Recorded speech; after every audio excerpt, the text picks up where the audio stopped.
जय हिंद दोस्तों। आज हम लोग हिंदी साहित्य के इतिहास के बारे में जानकारी प्राप्त करेंगे। वीडियो को बिना स्किप किए अंत तक जरूर देखें। तो आइए शुरू करते हैं। हिंदी साहित्य के इतिहास लेखन का सबसे पहले प्रयास फ्रेंच विद्वान गारसा द तासी ने किया था। इनकी रचना इस्तवार द ला लिटरेतुरे एंदुई ए हिंदुस्तानी है, जिसकी भाषा फ्रेंच भाषा है। यह पुस्तक दो भागों में विभक्त है, जिसका प्रकाशन क्रमशः 1839 ईस्वी तथा दूसरे भाग का प्रकाशन 1847 ईस्वी में किया गया था।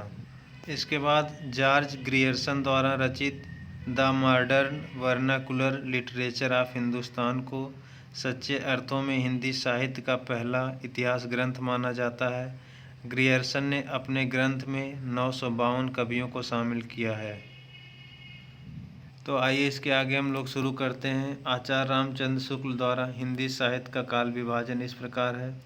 आदिकाल या वीरगाथा काल सन 1050 ईस्वी से 1375 ईस्वी तक। पूर्व मध्यकाल या भक्ति काल 1375 ईस्वी से 1700 ईस्वी तक। इसके बाद उत्तर मध्यकाल या रीतिकाल 1700 ईस्वी से 1900 ईस्वी तक।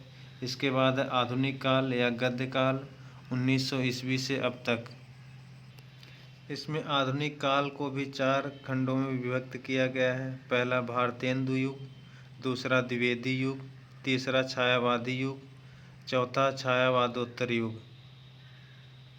आज हम लोग आदिकाल के बारे में जानकारी प्राप्त करेंगे। आइए देखते हैं। आदिकाल को अन्य नामों से भी जाना जाता है, जिनमें वीरगाथा काल, सिद्ध सामंत काल, चारण काल, प्रारंभिक काल, आरंभिक काल, बीजवपन काल आदि नाम से भी जाना जाता है।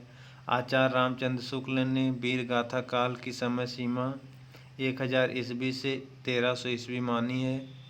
आइए हम लोग देखते हैं आदिकाल की विशेषताएं, जिसमें आश्रयदाताओं की प्रशंसा, युद्ध के सुंदर और सजीव चित्रण, वीर रस के साथ साथ श्रृंगार रस का वर्णन, ऐतिहासिकता के संदर्भ में कल्पना की प्रचुरता, अप्रामाणिक रचनाएं, सामूहिक राष्ट्रीयता का अभाव, डिंगल पिंगल भाषा का प्रयोग आदिकाल की विशेषता की प्रमुख विशेषता है। इसके बाद हम लोग देखते हैं आदिकाल का नामकरण करने वाले लेखक इस प्रकार है। आचार्य रामचंद्र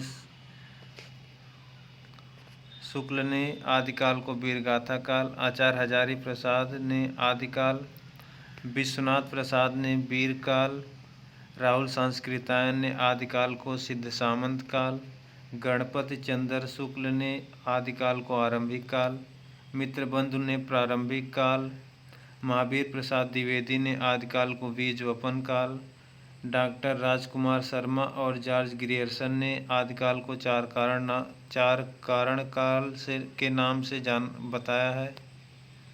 इसके बाद हम लोग देखते हैं आदिकाल के प्रमुख कवि और उनकी रचनाएं। दलपति विजय, इनकी रचना है खुमार रासो। खुमार रासो 9वीं सदी के चित्तौड़ नरेश खुमार के युद्धों का चित्रण किया गया है। इसके बाद चंद्रबरदाई हिंदी के प्रथम महाकाव्यकार और इनकी रचना पृथ्वीराज रासो, जो ब्रज भाषा में लिखी गई हिंदी का प्रथम महाकाव्य माना जाता है। इसके बाद नरपत नाल की रचना है बीसल देव रासो। बीसल देव रासो पुरानी पश्चिमी राजस्थानी की एक सुप्रसिद्ध रचना है। इसके 4 खंड हैं। इसके बाद है जगनीक, इनकी रचना है परमाल रासो।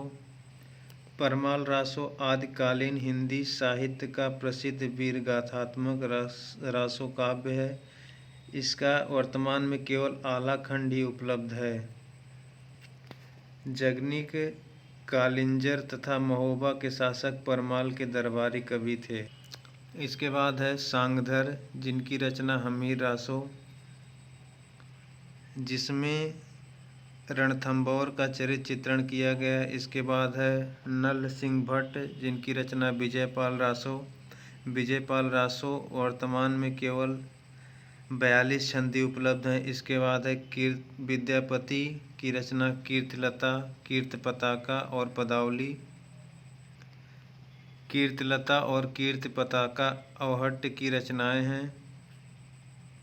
इसके बाद है सरापा की रचना दोहा कोश, स्वयंभू की रचना पउम चरिऊ अरिष्टनेम चरित्र। इसके बाद है केदार भट्ट या भट्ट केदार की रचना जयचंद्र प्रकाश।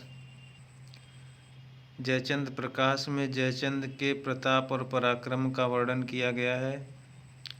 इसके बाद है विजय सेन सूरी की रचना रेवंत गिरी, जिन धर्म सूरी की रचना स्थूलभद्र रास।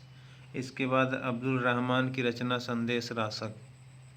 वीडियो को अंत तक देखने के लिए धन्यवाद। अगर वीडियो अच्छी लगी हो तो लाइक शेयर सब्सक्राइब ज़रूर करें।